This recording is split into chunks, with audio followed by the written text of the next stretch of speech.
And so again, if you can scan the QR code on the right side of the page, you'll be able to send notes and take easy action to send information about the Rise from Trauma Act and the Community Mental Wellness and Resilience Act to your representatives and senators. And please feel free to share this with your networks as well. The strength of CTIPP has always been the network that we have. And so the ability for you all to help us with that networking effect, the more people that reach out, the more likely that a representative or senator is to vote in favor of these. And again, there is broad bipartisan and bicameral support for both of these bills.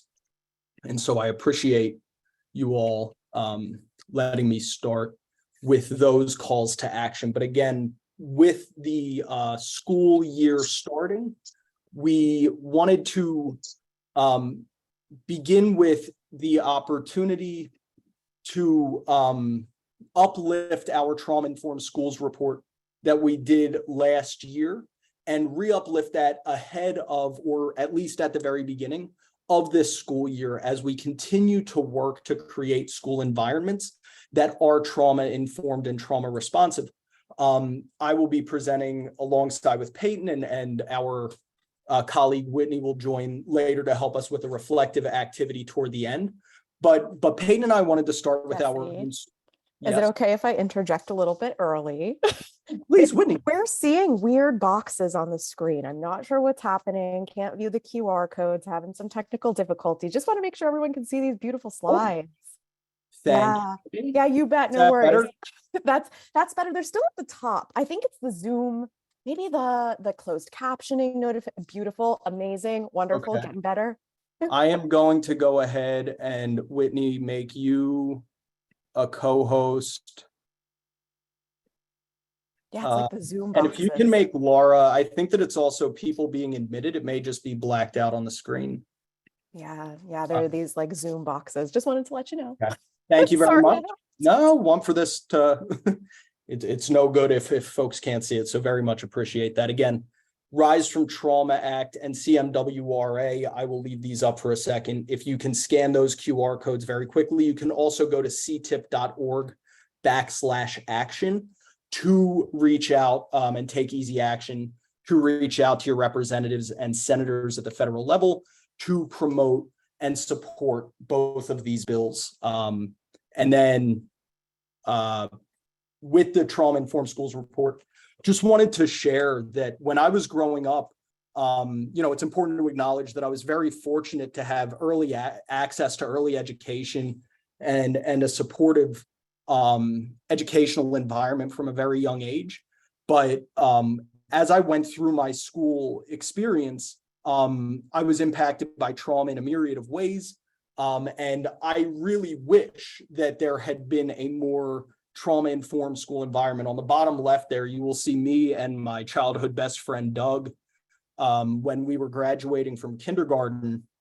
And between my 9th and 10th grade year of high school, Doug passed away. And when I got back to school my sophomore year, I was met with a lot of resistance. People didn't really know how to react, and I felt very alone.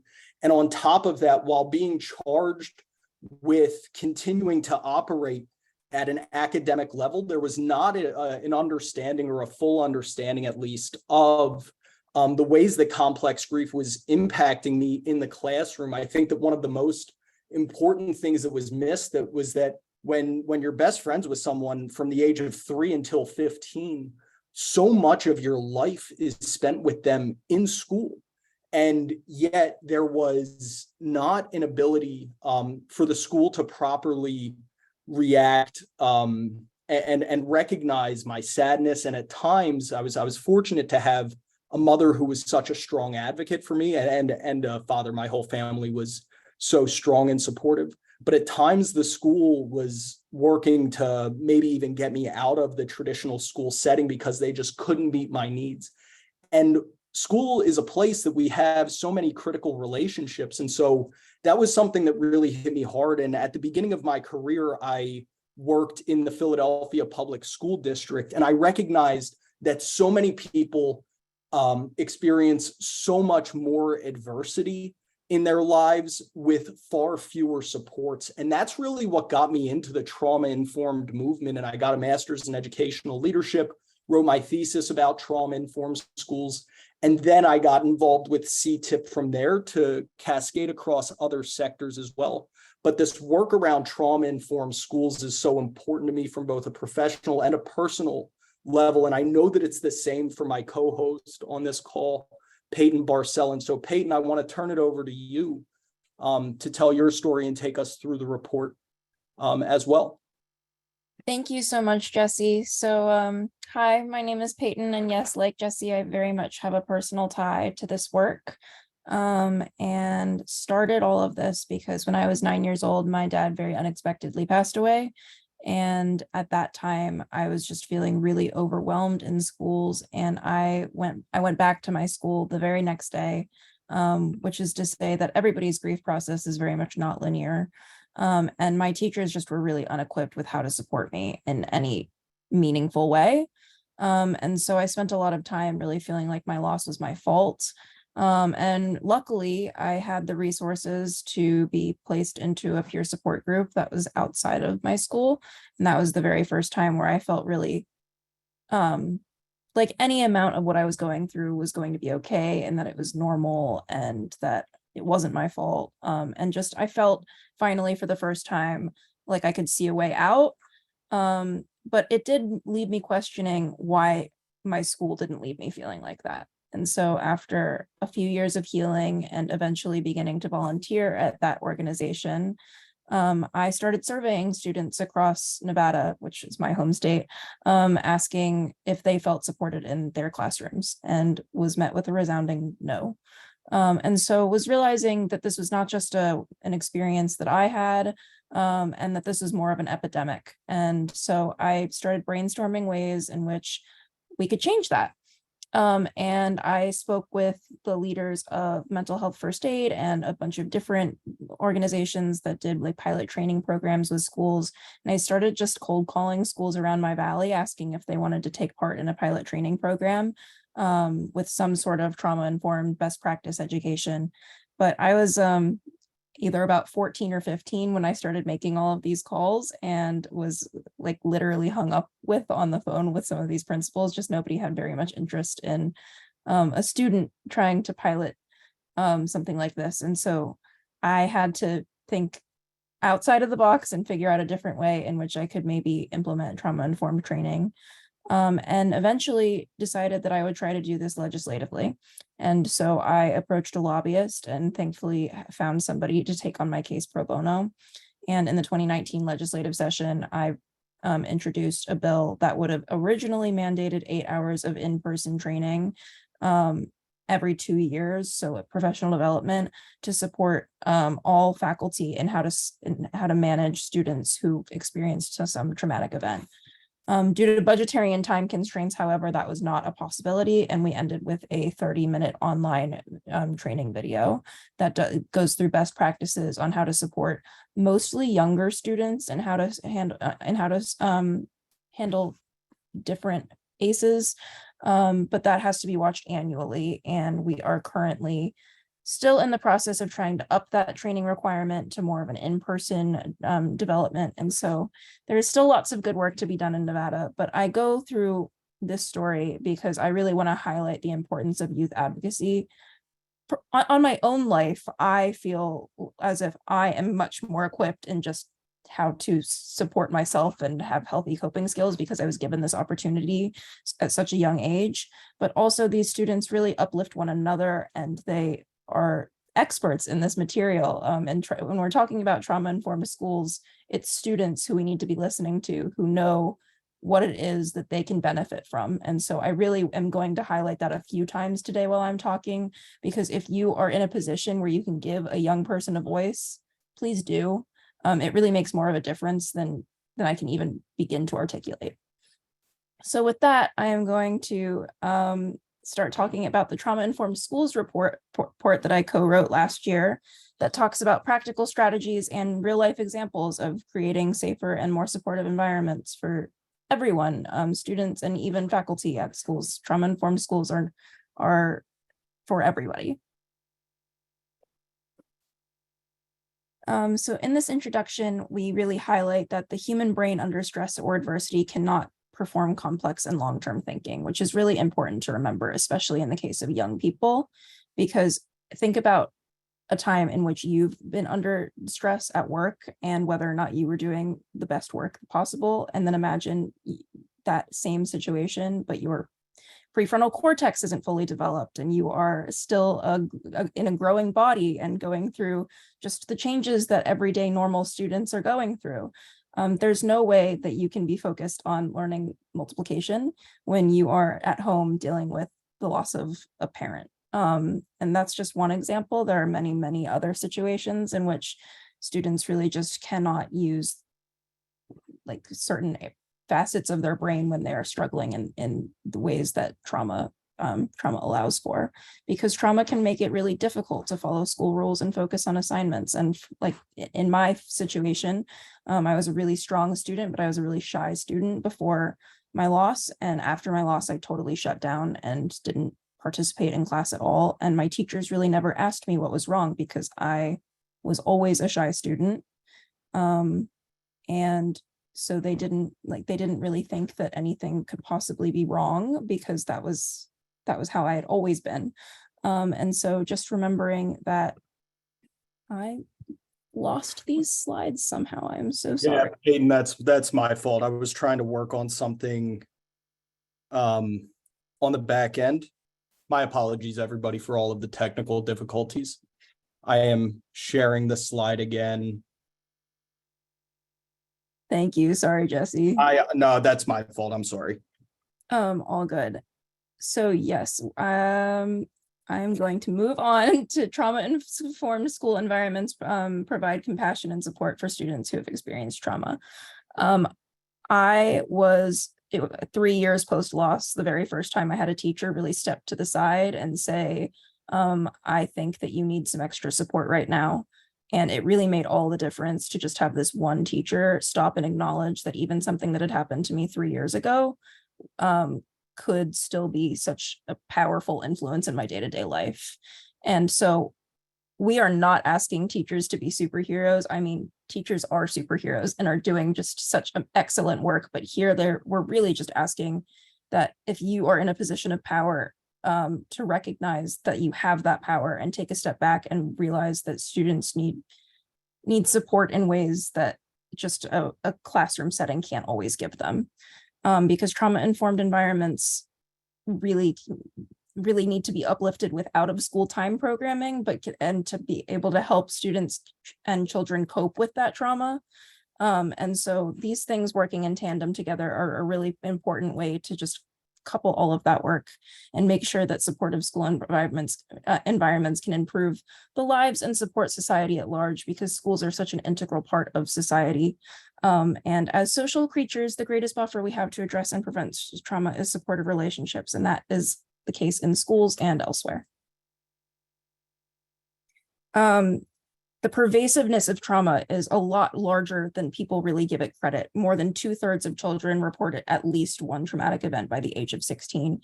And those numbers are even drastically increasing further with COVID. And so below you can see just a list of the extensive list of things that can be considered traumatic experiences, but this is not an exhaustive list. There are many, many other things. And so it's just important to remember that you never know what's going on in a student's life outside of the classroom.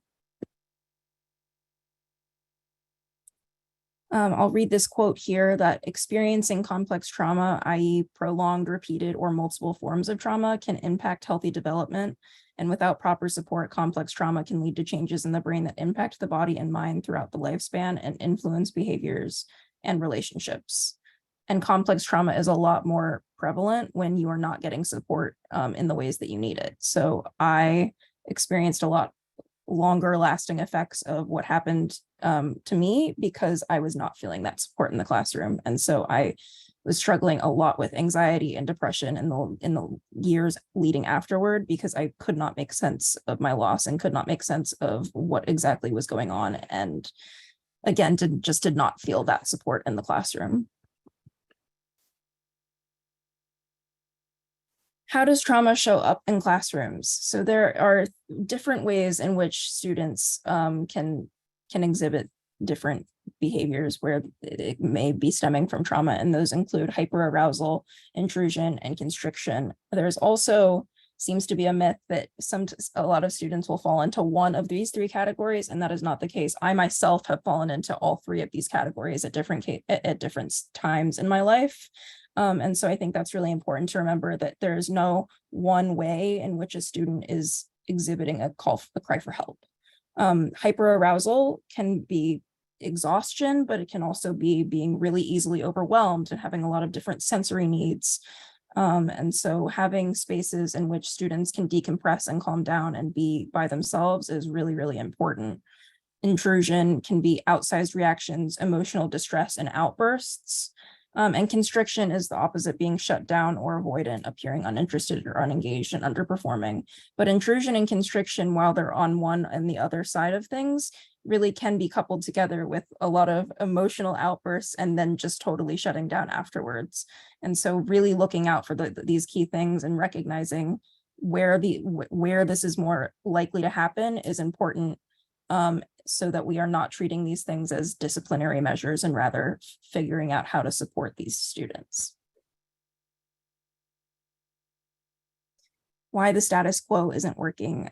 Traditional strategies to address student behavior are inadequate and contribute to rates of school dropout and suspension and expulsion, and just a myriad of different things like poor teacher retention and low performance. There are so many different negative consequences of schools that are not trauma informed, because the current policies and practices are not effective for those experiencing trauma. I think that's evident by what Jesse and I have talked about today, but it bears repeating that we cannot keep what is happening in the classroom and expecting different results. We have to be able to change policies and practices in order for us to be able to create change in the future. Traumatized students need stability and support. They don't need punishment. A good example in the training video that I produced with the Clark County School District was a student, a fire alarm goes off and a student gets really, really overwhelmed and runs under his desk. And in one situation, the teacher berates him and is not understanding why he's not following procedure and going outside. And in another situation, the teacher is able to get on his level, really explain why the fire drill is happening and understanding why he was feeling triggered and re-traumatized by that loud noise. And that really makes all of the world of difference. It's a situation that happens in the blink of an eye, but one leaves a student feeling really unsafe, and one leaves a student feeling like they can really attack the rest of the day and be able to come back from that really jarring experiences. So outdated methods like public discipline and retribution punishment can really, really re-traumatize students. None of us like being yelled at in front of people, but especially when you're dealing with really significant trauma at home, that can feel like the absolute end of the world. There's no need. That doesn't promote emotional regulation skills, which are really crucial in focusing on improved resilience. And then now on to the solution. Trauma-informed schools. What are trauma-informed schools? They are school environments that create a culture of healing by engaging community to understand trauma and interact with students compassionately. There is no one way to be a trauma-informed school. That is not a stamp that you get to put on the outside of your school that says we're trauma-informed. It's an everyday practice, and it's a top-down. Every single person that is in that school is working every single day on being trauma-informed. So how does it work? It's a commitment to that. It's a commitment to an ongoing process that is individualized for each school community. The school community I was a part of was not the same community that Jesse was a part of. And so those would have looked very different for the two of us. We both needed that extra support in schools, but we did not need the same things, and recognizing that is essential.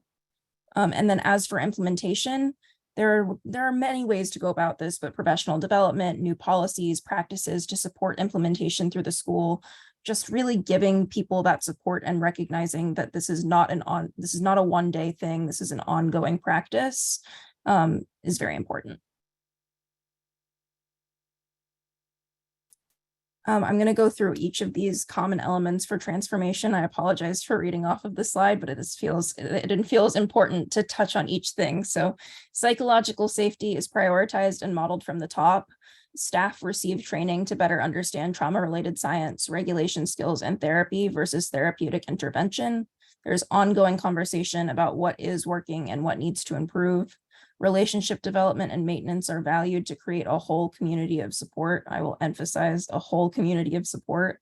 Behavior is viewed as an adaptive way of communicating unmet needs rather than as an act of defiance. And appropriate measures are taken to repair harm, and then punishment without opportunity for restoration is avoided. So more on the solution of what trauma-informed schools really entails. There are training and skills that we can be learning. Community members are trained on trauma and learn skills on brain science and for kindness and support. Just understanding the basic brain science behind trauma has helped me in my life so much, understanding what you can and cannot do when your brain is in a fight, or freeze response. Really excellent way in recognizing that students are not going to be able to be focused on their academics when they are in that trauma response. There are major elements of transformation. Trauma-informed policies can help with self-awareness, self-regulation, and basic safety needs. And I will say that those trauma-informed policies help with self-regulation for the students, teachers, paraprofessionals, administrators, and parents that are receiving this training. It is not just for students, it is for absolutely everyone. Which leads to this community buy-in that schools can provide positive experiences as support, and broader community initiatives are also needed to reinforce.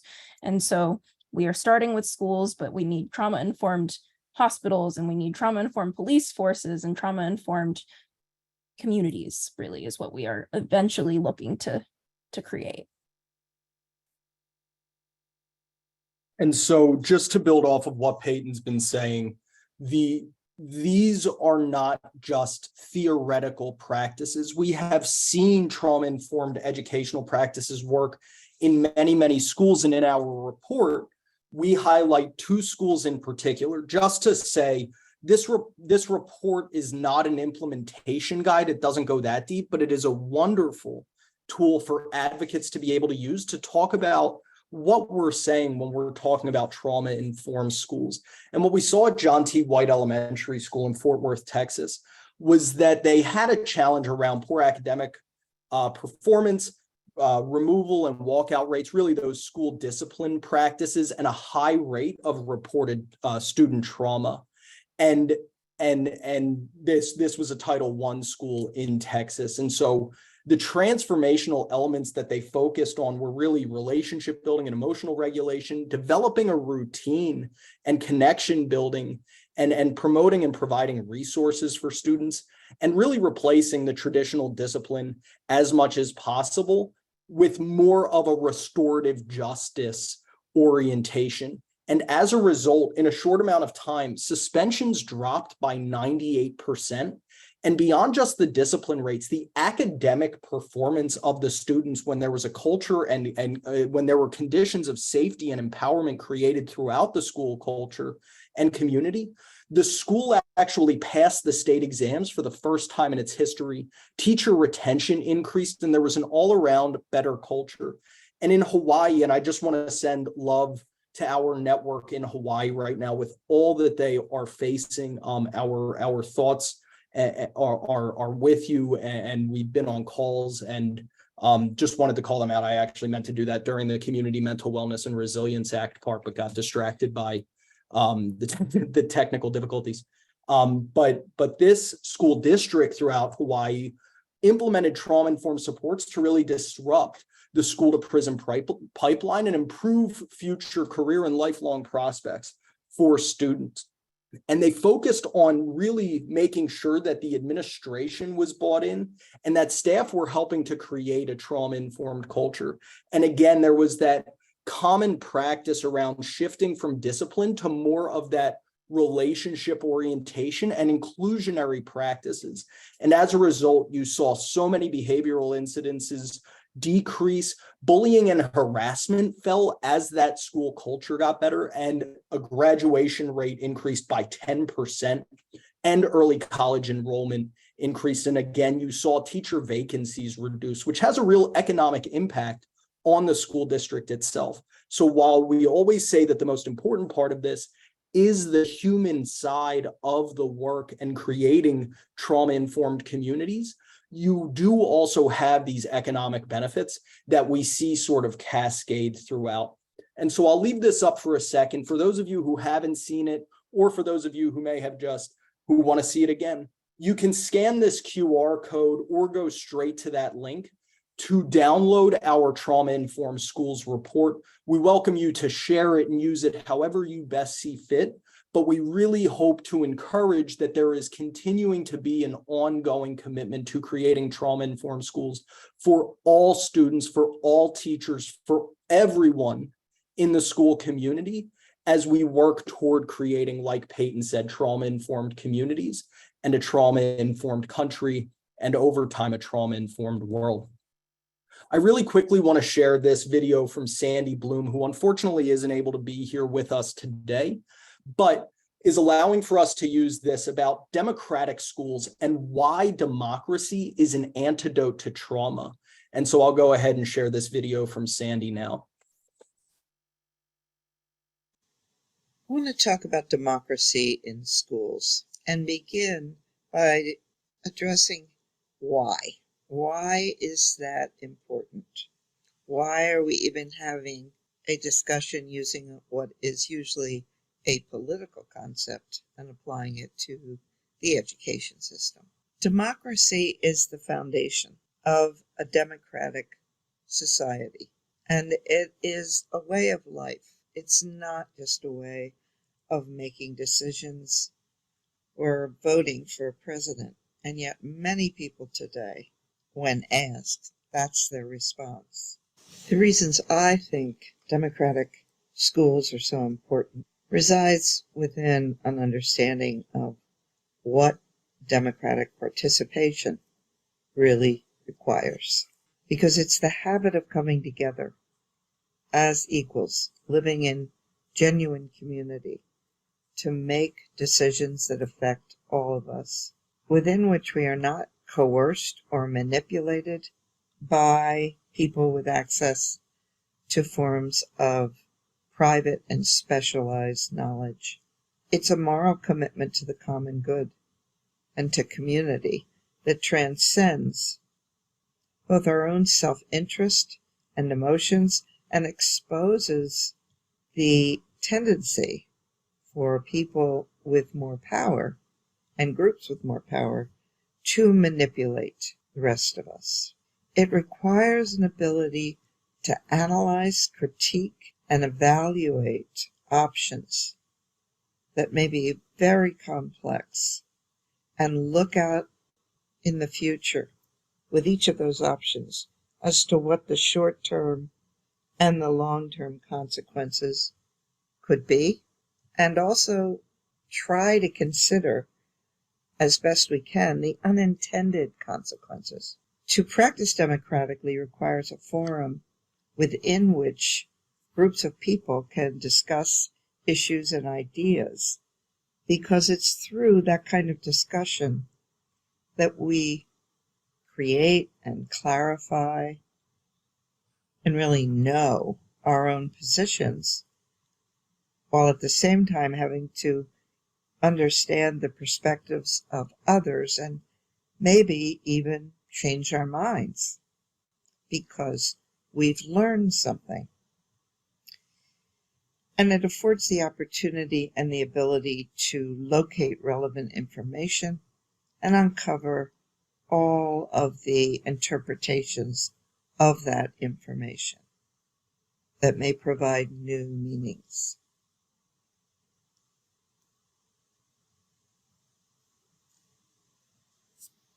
Well, I want to enlarge that. That's the requirements for democratic participation, at least part of them.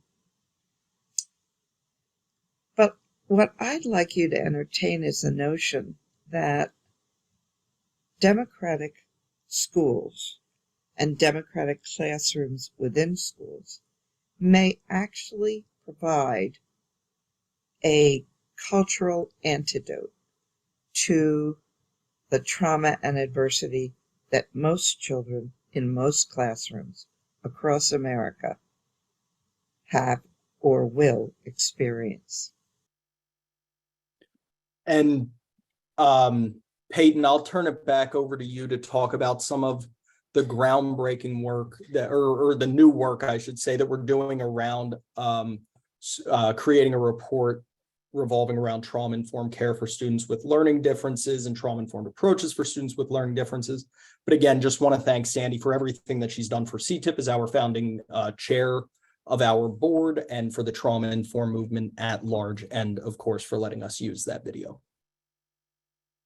Thank you, Jesse. Yes, I am currently working on a report that will come out in the coming months. We have partnered with the Oak Foundation and are writing about how to support students with learning differences in a more trauma-informed capacity.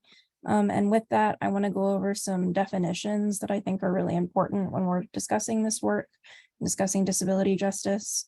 And the first two terms are learning difference versus learning disability, because they're often used interchangeably, but there's a very important difference between the two. A learning difference is a term that is born out of diversity. It recognizes the diverse ways that people learn and acknowledge that background, aspirations, and motivators all affect a person's ability to learn. Learning difference has no legal definition and therefore does not impact a student's education services or supports. And this term is often used interchangeably with learning disability, but they do have different definitions, especially because there is no way to receive an individualized education program or an IEP with a learning difference. You have to have a learning disability.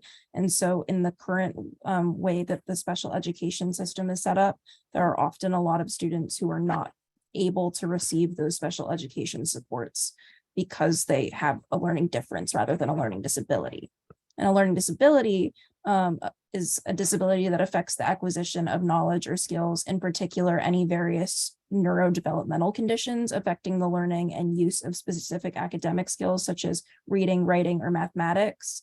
There are strict guidelines for what constitutes a learning disability, and there are learning differences that, although may impair the way a child processes information, does not technically constitute a learning disability. And examples of this include ADHD and OCD, but there are many other different examples.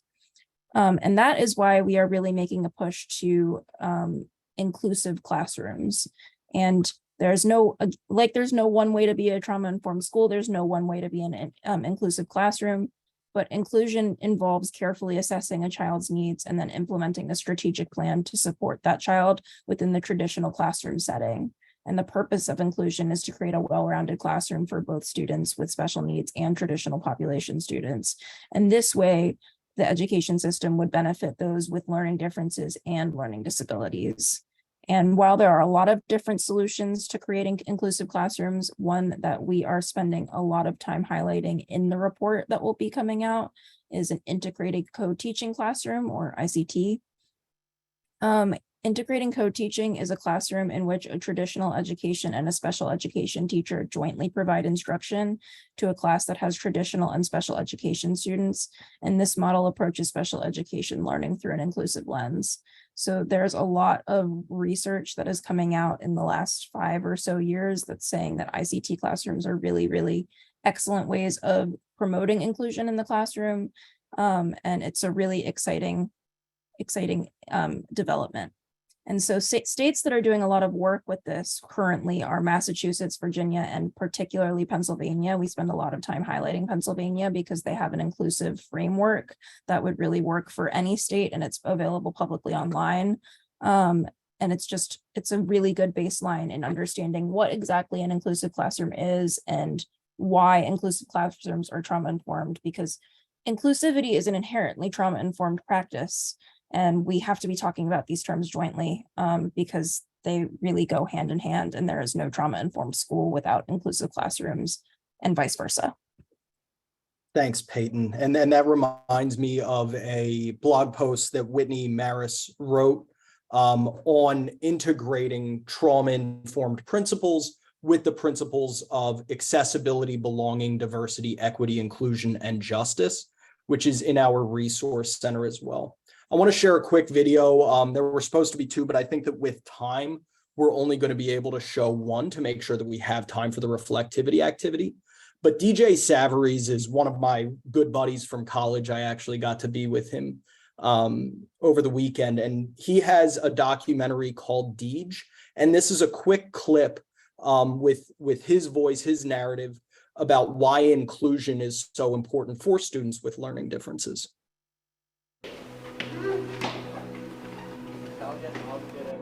I care so much about the kids whom poverty and false assumptions leave outside the door. I miss kindergarten. When I greeted the world in kindergarten, joyful kids surrounded me. I'm so happy. I'm happy too. Being included is every kid's right. It shouldn't be a lottery.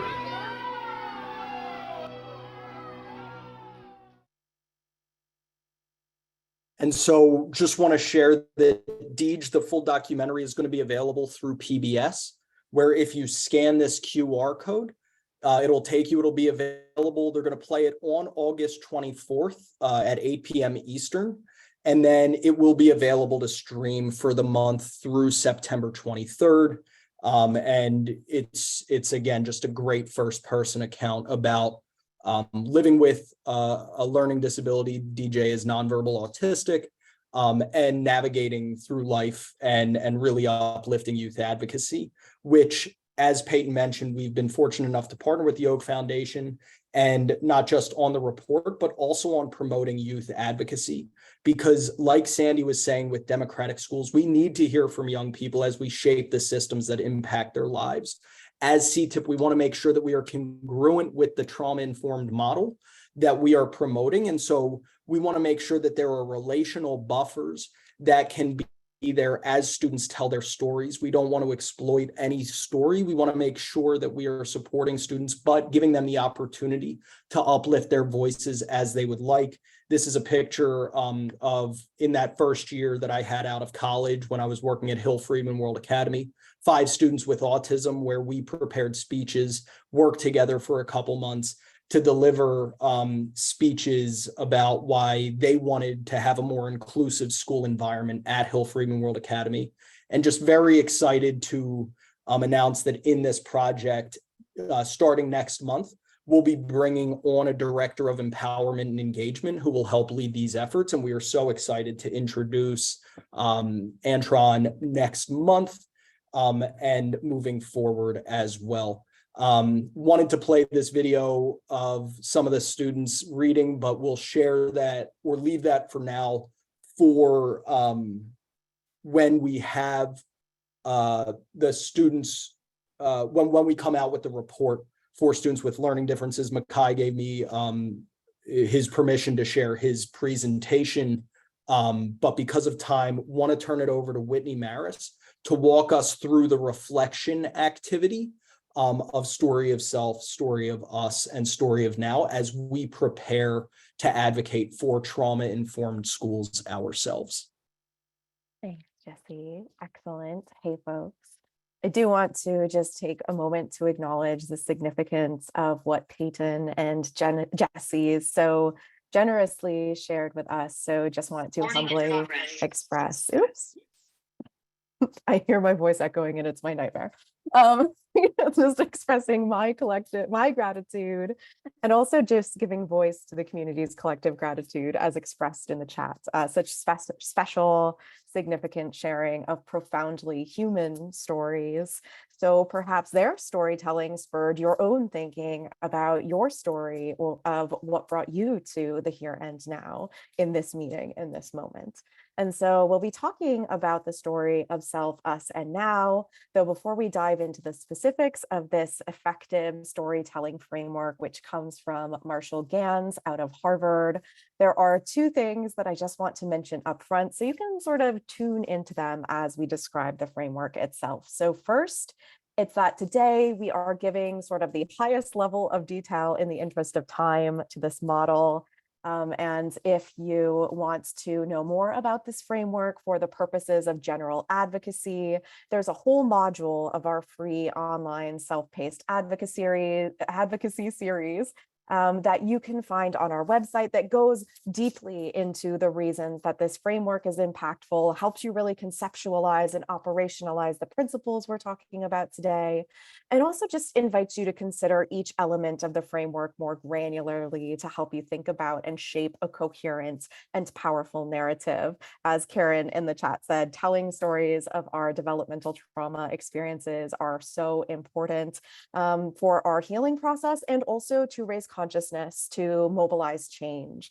And so the second thing that I do want to share is that we have a worksheet that will be shared with you to utilize if you'd like. It's both downloadable on our website, as well as I think going to be dropped in the chat by either Jesse or Laura at some point in time during our conversation here. And that's just there to help you, thank you, jot down some, Laura's really on it, some notes specifically about the context that we're looking at today, rather than, necessarily advocating for federal policy change, which was sort of the anchor when we were looking at this at first. And what you'll see in the module is for local, state, or federal advocacy to policymakers. But really, as we're moving through this framework, we're inviting you to think about this in a more localized context, what you're thinking about in terms of what you want to include and how you might frame your story, specifically when advocating on a very local level, such as within your school system, with education administrators in the community, or with your school board, right? So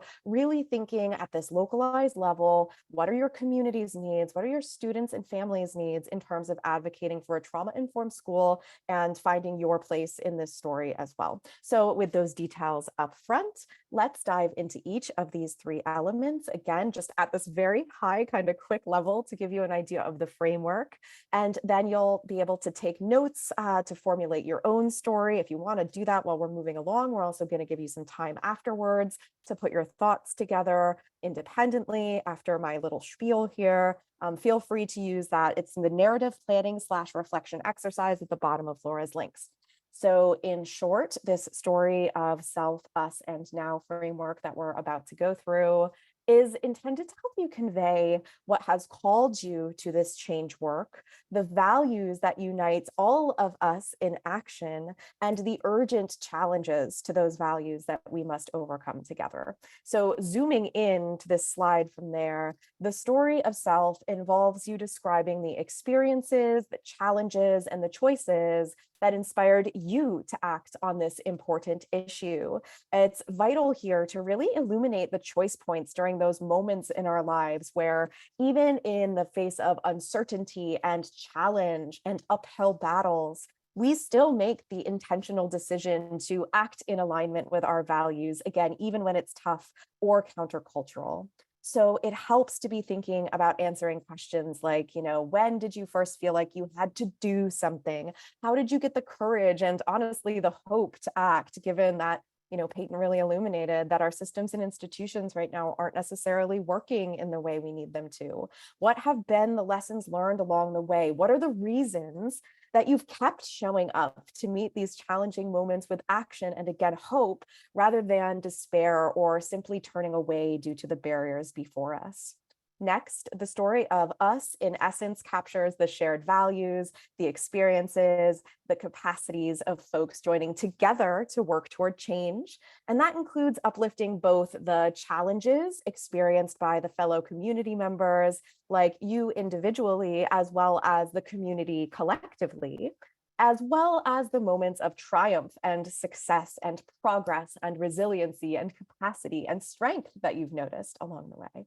And so really shining a spotlight on the real tangible progress that's already underway can help open stakeholders' eyes really to what this change can look like, what we can accomplish together, and it can illuminate a sense of hope and possibility that underpin our vision for a preferred future for someone who, again, doesn't necessarily wake up thinking about these things the same way that many of us on this call do.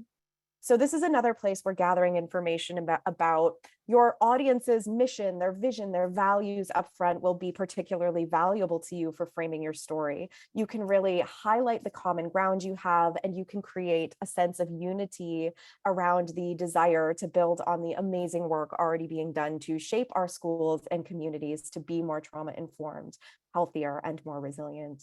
And finally, the story of now, again, just at this high level, it's okay if you want to dig more deeply, but just want to uplift that this part of your advocacy narrative outlines the current challenges that lie before us in a way that presents a vision for change and which conveys that a specific potential positive outcome that you're painting a picture of, whatever is important to you, whatever you want to see happen, is within reach if and only if your audience, whoever you choose to target for this messaging on transforming schools might be, was to join the effort to transform our systems and institutions and world. And so a part of this is highlighting the urgency of the situation, right? Why now? Which means really demonstrating how the world out there is not as it ought to be based on our deeply held values that are shared between us and our target audiences. And those are what you highlighted in the story of us, right? So you're really weaving this narrative, summoning your audience to make a deliberate choice at this point, to take concrete next steps to bring about change based on the urgency of the here and now. And this is often about making a bold ask that comes here, right? So you're invited to really think about what the next action steps that you want your target audience to take and to boldly invite them to join you in these efforts might look like. And you want to make that ask in your story as well. And so again, in sum, this framework taken together is essentially, here's the challenge, here's how I'm involved, here's how it's relevant to you and how students, their families, school staff, and our fellow community members are impacted. And here's a solution for action grounded in a realistic sense of hope to make meaningful impact with your help in taking these next steps together. And so ultimately, by weaving together the stories of self and us and now, you can construct compelling and authentic and inspiring narratives in which your target audience ideally begins to sort of see themselves as the hero, and then they can create their story of self and us and now, and cascading forward. We have these stories interwoven together in the fabric of our communities. That's how we grow power and momentum behind the larger movement that those of us, again, who are on the call today are already working together to advance locally and globally. And so that's the framework. Before giving you that independent thinking time, just also want to acknowledge that your story is your story and that no one knows your story better than you. You are the expert of you. And this is not about changing the key details of your story. This is about really distilling and synthesizing and thinking about how to frame your authentic and true story immersively and base it in values-based action to have the greatest advocacy impact within the context that you've been invited to consider. All right, so that worksheet is again in the chat. Would invite you to pull it up. We're gonna do, I think, 2 songs worth of time, whatever that looks like, maybe like 6 minutes or It's so. about 6-7 minutes, yeah. That'll take us right to the end of the session. And yeah, absolutely have at it. And maybe we'll have an opportunity to share maybe 1 or 2. We'll see about the time, but either way, invite you now to have that independent reflection time. And maybe we can all chat too, Jesse, and think about a way to share these stories for anybody who wishes to put them out there. Awesome. Certainly. Thanks, y'all.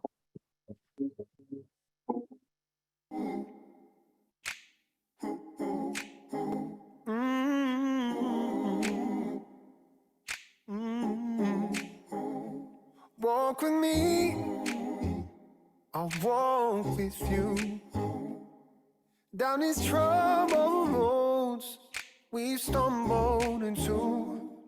We're all in this thing together, we're gonna make it through. If you walk with me, I'll walk with you. Be there for me, I'll be there for you. When we're running out of hope, when we don't know what to do, like a candle in the darkness, shining bright and true. Be there for me, I'll be there for you. Oh, everything is gonna be alright. Everything is gonna be alright. Alright. 'Cause you and me got better days coming. Yeah, everything is gonna be alright. Walk with me, I'll walk with you. I know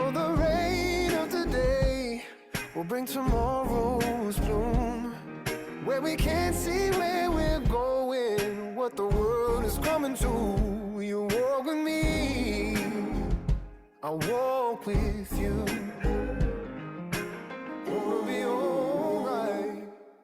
Walk with me. It'll be alright. Ooh, I will walk with you. Alright, anything. Oh, walk with me. It'll be alright. Ooh, and I will walk with you. It's gonna be everything. It's gonna be alright. Anything.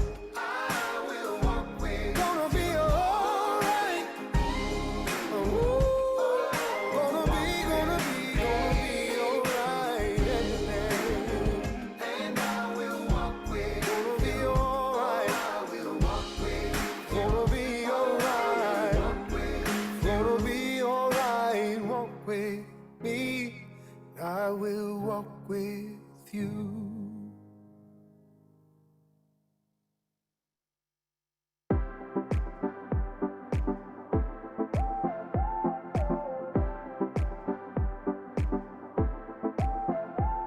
Why does everybody in the world seem so divided? Why does everybody gotta hate each other? Who decided? If I took all the world's pride and all the world's money and wrapped it in a blanket and put it in a buggy, could you see that maybe that baby was just the same as you are? You know it's never been easy. Every day for everybody ain't breezy. And I hope you realize when you look into another person's eyes, you know today would be a very good day just to have a good day. You know today would be a very good day just to have a good day. With a little more love and a little more laughter, a little more good vibes, less disaster. You know today would be a very good day just to have a good day. All day long. All day long.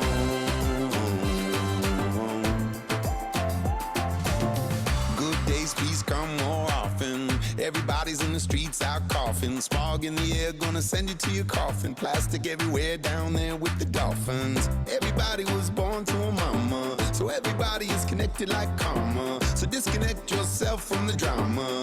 Everybody's trying to heal like trauma. You know it's never been easy. Every day for everybody ain't breezy. And I hope you realize when you look into another person's eyes, you know today will be a very good day just to have a good day. You know today will be a very good day just to have a good day.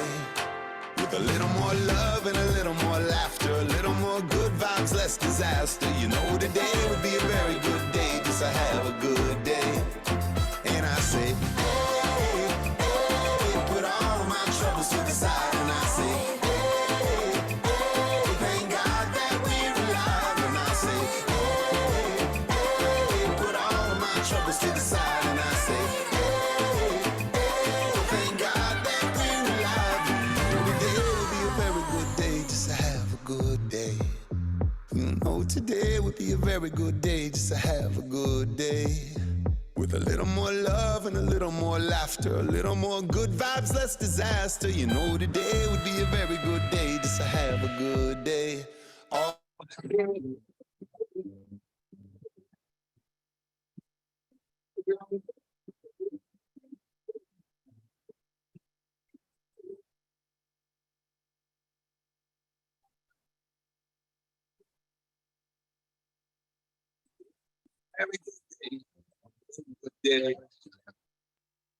All right, everyone. I just want to thank you all so much for your participation, for working on the reflections. We invite you to continue to reflect. I believe that in the chat, Laura posted a CTIPP CAN reflection form. We wanted an opportunity for there to be breakout groups. Unfortunately, because of the timing, the technical difficulties on my own end, that's not a possibility today as we continue to try to keep these CTIPP CAN calls to just 1 hour. But we would love to hear from all of you your your thoughts and your reflections. If you would like to share, you can do so in the form. You can also feel free to email them to us. My email is jesse@ctipp.org. I'll put that in the chat in a second. But again, thank you for your participation and for your thoughts and thoughtful advocacy throughout. We want to highlight that next month's CTIPP CAN call is going to be on a women's health toolkit that Whitney has really been leading development on. And so we're so excited to share there. You can sign up and register at our Eventbrite page, and you can find them at this link.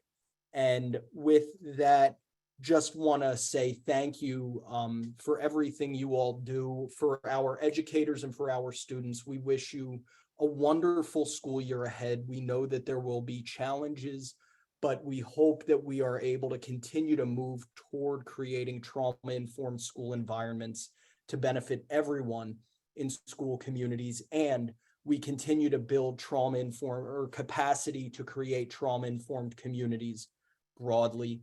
Thank you so much. Please don't hesitate to reach out to us. We appreciate you all filling out the feedback forms. And as I stop my share and look at all of you, just want to send my love to wherever you're joining this call from. Thank you for all you do, and we look forward to seeing you next time.